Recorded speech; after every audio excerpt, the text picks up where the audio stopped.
Let's talk between the lines. नमस्कार, स्वागत है आप सभी का फिर से हमारे चैनल में। और ये वाली वीडियो 5:30 में आएगी आज। अरे इसी में तो बता रहा हूँ मैं। तो कुछ कुछ बातें हैं। सबसे पहले तो पाकिस्तान से स्टार्ट करेंगे, क्योंकि पाकिस्तान एक टेररिस्ट स्टेट है और वहाँ अभी एक वीडियो सामने आया है जिसमें बानू का जो एसएचओ है जाहिर, वो क्लेम कर रहा है प्रेस कॉन्फ्रेंस के बीच में, ठीक है, कि मुजाहिदीन और जो एक्सट्रीमिस्ट है वो कश्मीर, पैलेस्टीन, बाकी दुनिया में भेजे गए हैं ट्रेन करके, पाक आर्मी के द्वारा ट्रेनिंग दे के, और आईएसआई उसको बाकी दुनिया में प्लांट किया है। ठीक है, ये मैं नहीं कह रहा हूँ। और जैसे ही ये सारी चीज़ें इसने बताई, ये पाकिस्तान से गायब ही हो गया। मतलब हाउस अरेस्ट पे है या क्या है, ये अभी तक आया नहीं है, बट ये बाहर नहीं Breaking है। news coming in from Banu. In a shocking revelation, SHO Zahir, a resident of Banu, made a bold statement during a press conference. He claimed that mujahideen sent across the world are trained by none other than the Pakistan Army or the ISI. Following this explosive statement, sources report that SHO Zahir has been placed under house arrest. For the latest updates on this developing story, stay तो ये है भाई हाल पाकिस्तान का। और ये आतंक अभी अभी चाइना से जो बात चल रही थी पाकिस्तान की, चाइना से बात यही चल रही थी कि चाइना ये पाकिस्तान बहुत ज़्यादा टेररिस्ट से परेशान है, टेरर अटैक से परेशान है। कल भी एक ब्लास्ट हुआ था कराची में, और वो बेसिकली जिस तरीके से मतलब लोगों को बता रहा है कि इसके पीछे इंडिया का है, फितनाए अल हिंद करके ऐसे कुछ नाम दिया है बलूचिस्तान में जो करते हैं। तो ये सारे इंडिया के ऊपर डालना चाहता है, क्योंकि ऑब्वियस है, एक सूअर है तो दूसरे को भी चाहेगा गंदा हो जाए। खुद तो सूअर है ही, लेकिन दूसरे देश को भी चाहेगा कि वो गंदा हो जाए उसके साथ। वो होगा नहीं तो उसके ऊपर कीचड़ डाल देगा। ठीक है, तो ये करना चाहता है पाकिस्तान।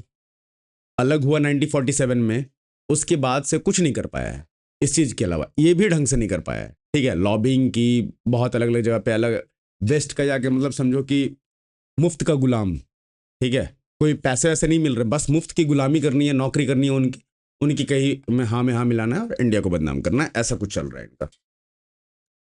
सेम चीज जो अभी एक सेकंड, एक मीडिया बलोच साहब का पोस्ट था, उसमें चाइनीज एम्बेसडर कुछ तो कह रहा था, वो आई थिंक मैंने मिस कर दिया, आई थिंक। एक सेकंड। पाकिस्तान के साथ तो इतना बहुत सारा न्यूज़ है यार, लेकिन कितना ही डिस्कस करूं, वहाँ तो रोज कुछ ना कुछ होता रहता, रोज होता है कुछ ना कुछ। तो लेट्स सी, आगे चलते हैं। फिर एक शशांक माटो अपने जर्नलिस्ट हैं इंडिया के, जो फॉरेन अफेयर्स में ध्यान रखते हैं, एनालिसिस भी करते हैं उस चीज़ का। What exactly is Washington thinking about India, इन्होंने पूछा। किनसे? फॉर्मर एनएसए जॉन बोल्टन से, जो ट्रम्प का एनएसए, फॉर्मर एनएसए, मतलब उन रिटायरमेंट हो गया उनका। I think he is not fit to be the president, ये उन्होंने बोला है, जो फॉर्मर एनएसए हैं जॉन बोल्टन। ठीक है, I want Indians to understand that what is happening at the top level with Trump does not effect what the rest of America thinks. ठीक है, मैं समझाता हूँ पूरी कहानी क्या है। Unfortunately Trump keeps doing this kind of thing, but India should remember that the world will last longer than the next 3.5 year. ठीक है, इन्होंने बताया कि जो भी ट्रम्प कर रहा है, पहली बात तो है कि वो बेसिकली राष्ट्रपति बनने के लायक नहीं है, प्रेसिडेंट बनने के लायक नहीं है। लेकिन इंडिया को ऐसा ना लगे कि जो ऊपर के लोग कर रहे हैं, ट्रम्प या उसकी जो एडमिनिस्ट्रेटर में जो लोग बैठे हुए हैं वो कर रहे हैं, वही पूरे अमेरिका चाहता है, ऐसा नहीं है। बट चीज़ ऐसे नहीं चलती ना सर। चीज़ चलती है कि जब आपके दो देश के बीच में अच्छा कनेक्शन होता है, तब आपका पीपल टू पीपल ट्रेड में आता है, राइट। पीपल टू पीपल में क्या होता है उसकी बात करेंगे कि हमारे सिटीजन आपके यहाँ कैसे रहेंगे, कैसे कमाएंगे, क्या करेंगे, या आपके हमारे यहाँ कैसे रहेंगे, राइट। आपने जो तरीका अपनाया है वो तरीका सही नहीं है। और मैं इन एनएसए साहब को नहीं बोल रहा, मैं बोल रहा हूँ कि अमेरिका जो कर रहा है वो डिक्टेटरशिप क्या लाएगा। वो बेसिकली जो कॉलोनियल मतलब ऐसा समझो ना कि जिस समय कॉलोनीज हुआ करती थी ना इन वेस्ट कंट्रीज की, तो उस समय इनका बिहेवियर ऐसा ही था। इन्हें 2025 में लग रहा है कि अभी भी हम यही कर सकते हैं। ये भूल जाते हैं कि दुनिया चेंज हो गया भाई, तुम्हारा टाइम जाएगा और जा रहा है धीरे धीरे। लेकिन खैर सुनिए इनको। And I think we need to have continued conversations among non-governmental Indians and Americans so that people can understand that what's happening at the very top level is not reflective of what the rest of the country thinks. And it's not much consolation, but Trump does this all the time, and that's one reason I don't think he's fit to be president. But it's happened, and I think the potential now is what Prime Minister Modi should look to do is wait for the right moment to take Trump aside very privately and say we've got to fix this. One suggestion would be if Modi is coming to the opening of the UN General Assembly in New York in the third week in September, that's a time when foreign leaders have a lot of meetings on the side. The side meetings are more important than the opening of the General Assembly, but it's not one country coming to another's capital. Have a one-on-one between Trump and Modi, and let people say what they think of what's happened in the past several months. Clear the air a little bit, and I think that would be helpful. I do think that at least before the tariff problem arose, that Trump and Modi did have a good personal relationship, and that is central to Trump's view of state-to-state relations. In fact, it's an oversimplification, but Modi has an advantage that Zelensky didn't have after the February episode in the Oval Office. He did have a good relationship, and I think still does. So that asset remains, and if it can be deployed effectively, as I say, basically same चीज़ें ये कह रहे हैं कि भाई इतना मोदी सही time का वेट करेगा, मोदी सही टाइम का वेट करेगा तो तब तक के लिए इंडिया क्या करेगा? हर किसी को अपना अपना अधिकार है चुनने का। तुम्हें लग रहा है कि तुम ये सारी चीज़ें करके, टैरिफ लगा के या इंडिया को नीचे दिखा के, उसकी इकोनॉमी को डेट बता के, बला बला चीज़ें करके आपको लग रहा है कि अच्छा अब तो इंडिया कंट्रोल में आ जाएगा। इनका जो बेशन वो जो इनका सेक्रेटरी है ट्रेजरी का, वो क्या ही बोल रहा है। और उसकी हिस्ट्री में जाओगे ना आप, या उसके विकिपीडिया पेज पे जाओ, कहाँ से फंडेड है वो, कौन किसके साथ था। ये आया था कि डीप स्टेट में चेंज कर दूंगा, ये जो चीज़ें चल रही है उसको चेंज करूंगा। ये उन्हीं लोग, वही लोग आके बैठ गए इसके पार्टी में, मागा। और इसे अब समझ नहीं आ रहा, इसे लग रहा है कि ये कर दूंगा तो ऐसा हो जाएगा। वो बेसेंट धमकियां पे धमकियां देते जा रहा है। इंडिया को ये नहीं करना चाहिए, India should not do this, not do that. वो लगे हुए हैं। मैंने आपको उसके कथन बयान को सुनवाया था कि वही 2-3 फैमिली, इंडिया की रिचेस्ट फैमिली को फ़ायदा हो रहा है रसियन तेल से। कुछ दिन पहले आपने पूरे देश में ये चीज़ सुना होगा कि रसियन तेल से किसका फ़ायदा हुआ। जब अमेरिका ने टैरिफ लगाया तो उसके ऊपर लोगों ने लिखना शुरू किया, या पॉलिटिकल पार्टी ने भी उठाया कि रसियन तेल इंडिया ले रहा था सस्ता, तो इंडियन कहाँ उसको, मतलब इंडियंस को फ़ायदा मिल रहा था क्या? तो रसियन तेल कौन ले रहा था? अंबानी को फ़ायदा मिल रहा था।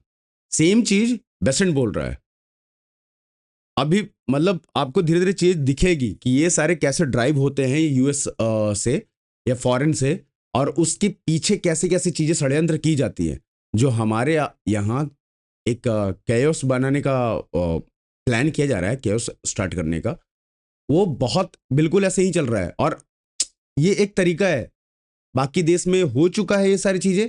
चाहे आप बगदादी वाला देख लो, उधर मिडिल ईस्ट देख लो, बगल में बांग्लादेश देख लो, कहीं भी आप देख लो जहाँ भी ये फॉरेन इंटरफेरेंस होके और रिजीम चेंज हुआ है, यूक्रेन देख लो, ठीक है। तो ये सारी चीज़ें ये कराते हैं, उसके बाद देश की हालत ऐसी होती है, बांग्लादेश यूक्रेन जैसी। फिर ये कहते हैं कि सही टाइम का वेट करना चाहिए मोदी को। मोदी क्यों सही टाइम का वेट करेगा? मोदी पागल है।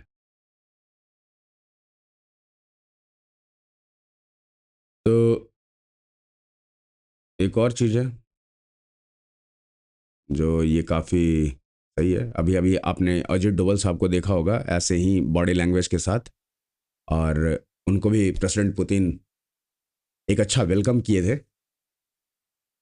उनके फॉरेन मिनिस्टर वहाँ खड़े हैं, लैवरोव, पुतिन साहब हैं, जयशंकर। तो इस लेवल पे चल रहा है, ठीक है, ये हमारा डेलीगेशन हमारे देश के।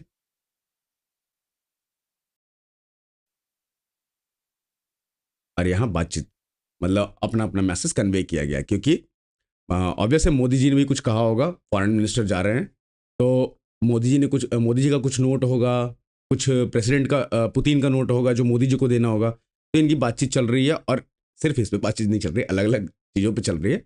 बट ऐसे भी एक दूसरे को ट्रांसफर किया जाता है जो भी नोट्स होते हैं वो। अब फॉक्स न्यूज़ में ट्रम्प बहुत ज़्यादा ये देता है ना इंटरव्यू वगैरह, उसका फेवरेट है काइंड ऑफ। तो वो कहता है, फॉक्स न्यूज़ का एक आर्टिकल आया, Trump tariff pushes India closer to America strategic rival China and Russia. ठीक है, चलो अच्छा हुआ इन्हें थोड़ा तो ये लगा कि नहीं नहीं समझ में तो आने लगा कम से कम है।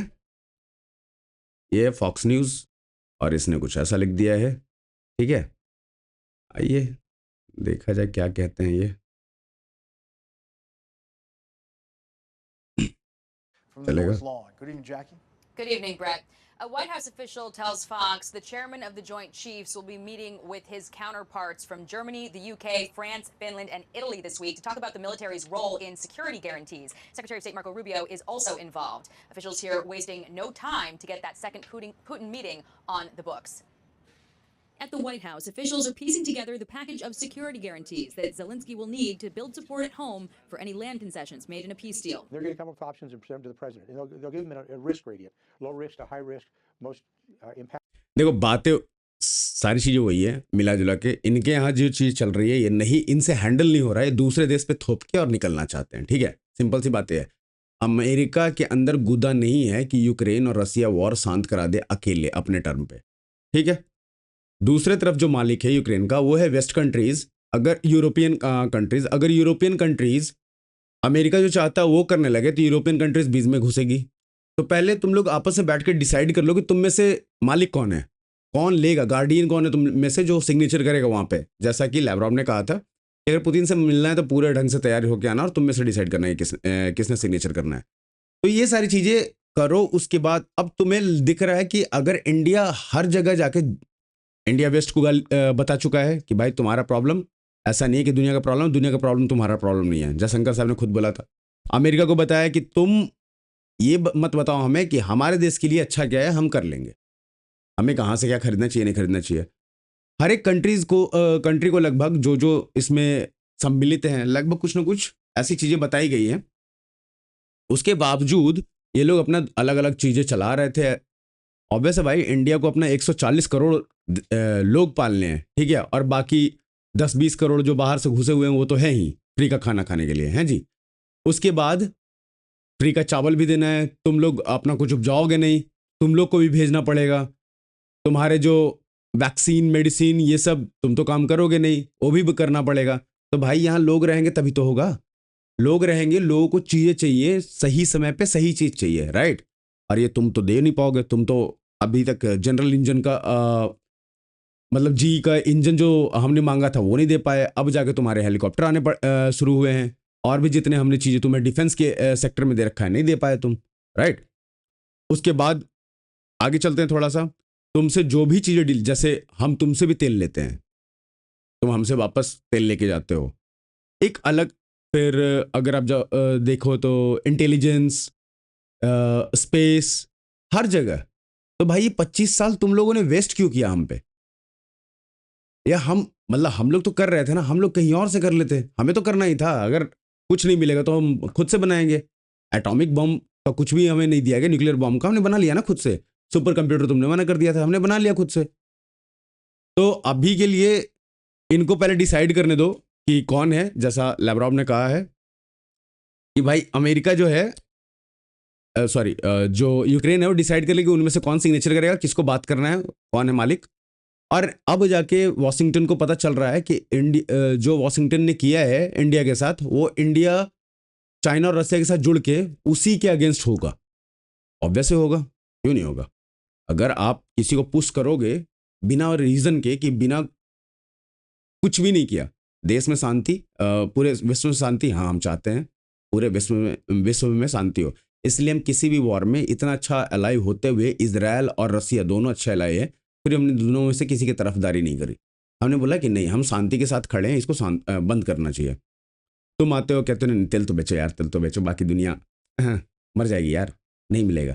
हम बोले ठीक है यार, बेच देते हैं यार, लोगों को क्यों प्रॉब्लम हो, हमारे पास वो है चीज़, हम कर लेंगे। हमारे पास रसिया हमें तेल भी दे देगा आराम से। हमने लिया, बेचना शुरू किया। 22 में ये सारी चीज़ें हुई। 25 में तुम कह रहे हो कि तुम तो गलत कर दिए, ये तो नहीं करना था, इसमें से तो तुम प्रॉफिट खा रहे हो। अच्छा, प्रॉफिट से बात है, चलो आगे देखते हैं। प्रॉफिट से बात ये है बाबू कि प्रॉफिट जो है, प्रॉफिट कहाँ गया, प्रॉफिट कहाँ गया?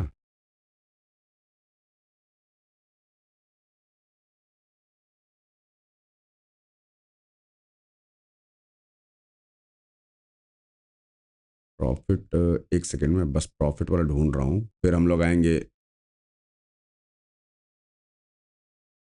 हाँ, मिल तो गया profit. With 10% commission on Ukraine weapon sale, Trump is real profiter of Russia war, not India. ये फर्स्ट पोस्ट का आर्टिकल है। इसमें ये इन्होंने लिखा है कि जो रसिया को, यूक्रेन को जो ये हथियार देंगे ना, उस पर 10% प्रॉफिट आएगा, वो लगा के दिया जा रहा है।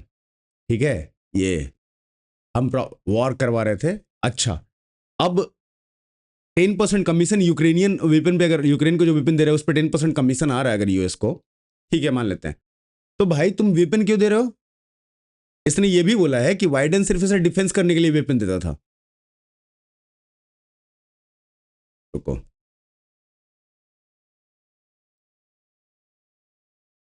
It is very hard not impossible to win a war without attacking an invaders country. It's like a great team in sport that has fantastic defense but is not allowed to play offensive. There is no chance of winning. It is like that Ukraine and Russia, crooked and grossly incompetent Joe Biden would not let Ukraine fight back, only defend. Caps and small दोनों ने लिखा है इसने. How did that work out? Regardless, this is a war that would never happen if I were the president. मैं समझा देता हूँ। अभी जब ये अलास्का गया था, पुतिन ने इसे प्यार से बताया कि यार ये सब तो हुआ, अगर तुम प्रेसिडेंट होते तो ये युद्ध ही नहीं होता।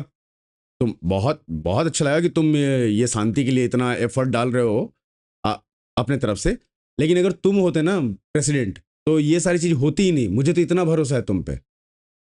पुतिन को पता है क्या करना था इसके साथ।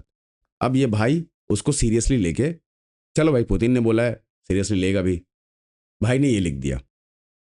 लास्ट दो तीन वीडियो में मैंने ट्वीट दिखाया है किस किस को गाली दे चुका है। अभी ये एक्स प्रेसिडेंट ऑफ अमेरिका को क्रूक्ड और इनकॉम्पिटेंट बताया है जो बाइडन को, ठीक है, और बाकी चीज़ें तो आप सुन ही रहे हो। तो हम थे यहाँ पे कि प्रॉफिट क्या है, 10% प्रॉफिट लेके। अच्छा, प्रॉफिट अगर यूक्रेन को तुम दे रहे हो, इसने बताया ना कि यूक्रेन को डिफेंस के लिए सिर्फ इक्विपमेंट दिया गया, अटैक के लिए नहीं दिए गए, तुम दोगे तो उससे रसिया में खून नहीं बहेगा, रसियन लोग नहीं मरेंगे। चलो तुमने अच्छा काफ़ी अच्छा मिसाइल दिया, रसिया पे अटैक किया यूक्रेन ने, तो उससे रसिया में खून नहीं बहेगा क्या? जो ये आप यहाँ पे जो कह रहे हो, एक सेकेंड,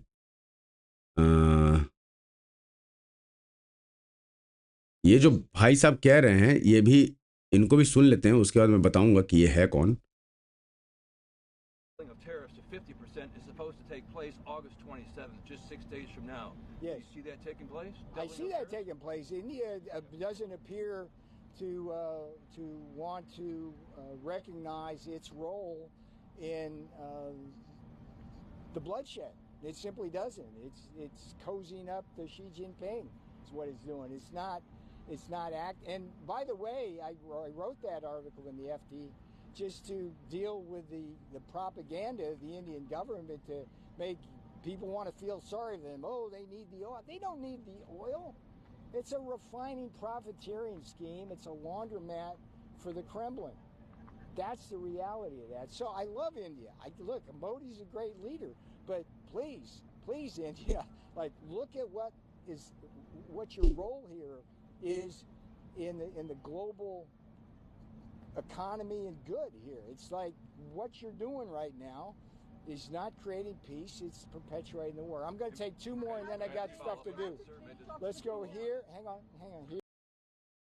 एक और चीज़ आया है कि हो सकता है काश पटेल को भी रिप्लेस किया जाए वहाँ से। ये भी एक रेसिज्म का वहाँ बढ़ता जा रहा है, ब्राउन स्किन ब्ला ब्ला ब्ला चीज़ें। Indian and all. तो अब ये जो भाई बोला कि प्रॉफिटेरिंग जो हम कर रहे हैं, ब्लड शेड, ठीक है, तो जो तुम वेपन बेच रहे हो वो तो फुल बरसाएंगे ही, हमें पता है। और ब्लड शेड, इंडिया तेल ले रहा है भाई, तेल ले रहा है, उससे जो करना है वो आगे बेच रहा है, क्या कर रहा है छोड़ दो उसको थोड़ी देर के लिए। तुम हथियार दे रहे हो भाई, हथियार दे रहे हो तुम यूक्रेन को। वेस्ट कहां है, मुंह छुपा के किसके अंदर घुसा हुआ है? कौन दे रहा है इनको हथियार? यूक्रेन के पास कहां $300 बिलियन किसने फ्रीज किया? रसिया के फॉरेन एसेट जो थे $300 बिलियन के किसने फ्रीज किए? वो कैसे टर्मिनल करके लाया गया यूक्रेन? किसने दिया यूक्रेन को?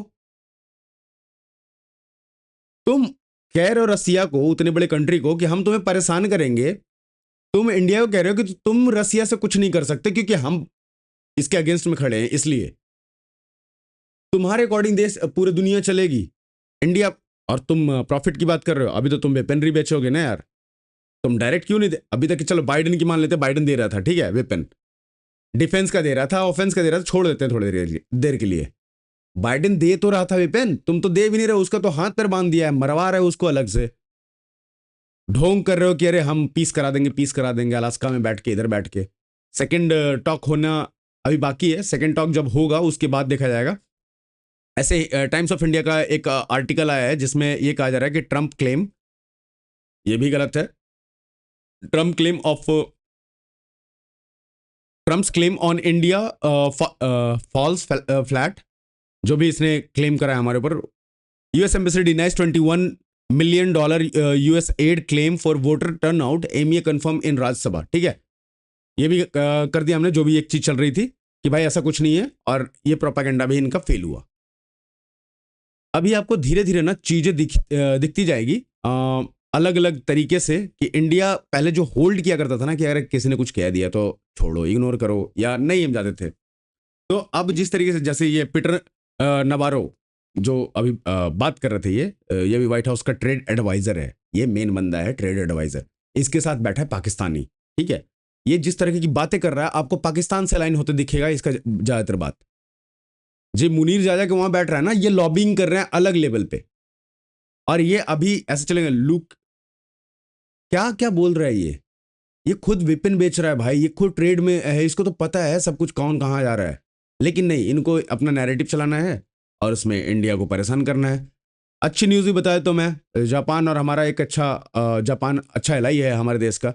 Japanese government is moving toward setting a goal of mobilising around 10 trillion yen, जो है ऑलमोस्ट 69 बिलियन यूएस डॉलर के बराबर, ठीक है। तो 10 trillion yen in private investment in India over the next decade, 10 साल के बीच में ये 10 ट्रिलियन एन, जो वहाँ का करेंसी है, मतलब कि 69 बिलियन डॉलर के आसपास, अमेरिकन डॉलर के आसपास, ये इन्वेस्ट करेंगे इंडिया में प्राइवेट फॉर्म्स में, ठीक है। ये जापान कह रहा है, जापान को ही परेशान कर रखा है अमेरिका ने, इनसे कुछ भी। चलो अब अमेरिका पे आई गए तो 2-4 और दे ही देता हूँ। लो F-18 का ये वीडियो आया था मेरे पास, और ये मलेशियन एयरलाइंस डिफेंस का है जो क्रैश किया है। सुनो देखो, ये फाल्कन 18 है, ये अमेरिकन F-16 का भाई समझ लो। ये देखो टेक ऑफ तक नहीं कर पा रहा वो, ये फाइटर जेट है, फटा। ये है अमेरिकन पीसेस, और इन्हें F-35 बेचना है किसको? इंडिया को। अबे इंडिया Su-57 में था, उसके साथ भी प्रॉपर नहीं बनाया क्योंकि हमारे अकॉर्डिंग नहीं बन रहा था। रसिया की बात कर रहा हूं मैं, इन्हें ये चाहिए। F-35 का तो आपने देख ही लिया है, अभी जापान में पड़ा है, 3-4 महीने हमारे यहाँ रुक के गया है। अब आते हैं, थोड़ी सी बात करते हैं वेनेजुएला की। वेनेजुएला एक ऐसा कंट्री है, कैसा कंट्री देख लो, ऐसा कंट्री है, ठीक है। इसके पास बहुत सारे फ्यूल्स हैं जो एक्सप्लोरेशन में मिला है। अब वेनेजुएला उसको एक्सट्रैक्ट कर रहा है, मार्केट में बेच रहा है। थोड़ा सा सोचो किसको प्रॉब्लम होगा? परफेक्ट, अमेरिका क्या कर रहा है इसमें? अमेरिका कह रहा है कि भाई तुम कुछ नहीं यार, तुम बहुत सारा चीज गलत कर रहे हो, अब ऐसे मत करो, हम देखेंगे पहले। अच्छा, अमेरिका पहले ऐसा किया है क्या? जहां भी तेल है, गैस है, देख लो, हर जगह किया है। मिडिल ईस्ट पूरा अपने कब्जे में करके बैठा है।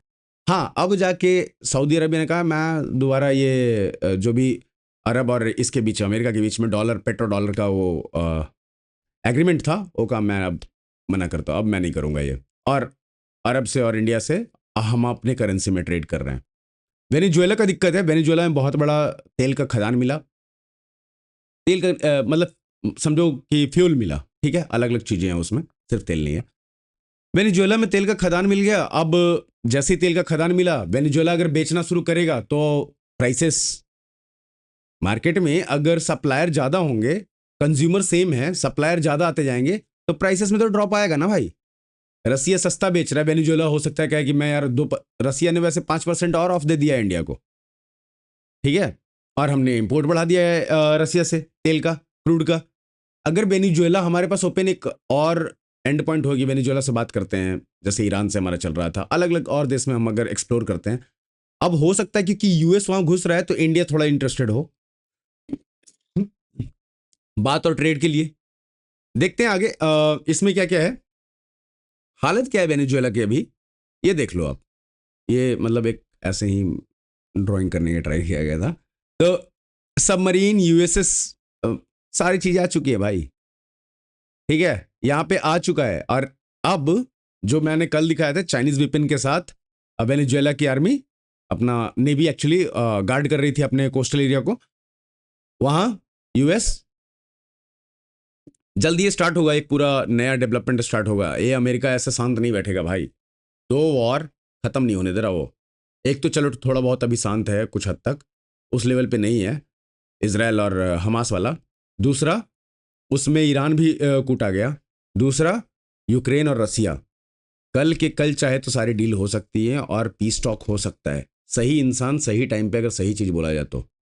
ये कुछ भी बोलता है, पता नहीं कौन सा भांग पी के आता है प्रेसिडेंट जो है अमेरिका का, कुछ भी उठा के बोलता है, और उसके जो सपोर्टर लोग हैं ना, वो पता नहीं भाई क्या है, समझ नहीं पा रहा ये नार्वो क्या है, नवारो या फिर वो बेसेंट क्या है ये, और आके फ्यूल कर रहे हैं चीज़ों के कि अच्छा ये कर दिया ये कर दिया। इंडिया ने चुप रह के सीधे सीधे अमेरिका को मिडिल फिंगर दिखाया है कि काम से काम रहा, निकल यहाँ से, ठीक है, हमें मत सिखा। इनको अब जाके समझ, जब इनकी घनघोर बेइज्जती शुरू हो चुकी है, तो अब देखना डाइवर्जन कैसे कैसे होगा। एक पिस टॉक पे होगा, यार हमने ये कर दिया, पूरा डाइवर्ट किया जाएगा, ठीक है। अगर वेनेजुएला वाला कांड शुरू नहीं होता है तो चाइना पे सारी चीज़ें चेंज हो जाएगी। इंडिया जो कर रहा है, इंडिया को, और अगर उसको लगेगा वेनेजुएला से भी लेना है हमें तेल, इंडिया जाएगी यार। ये मैं गारंटी कह रहा हूँ, आपको लिख के दे सकता हूँ कि अगर ऐसा लगेगा इंडिया को कि भाई वेनेजुएला एक अलग हमारा ट्रेड पार्टनर बन सकता है, तुरंत जाएगी इंडिया। इंडिया को सस्ता तेल चाहिए, कहीं से भी मिले, डजेंट मैटर। तो वेनेजुएला में ये है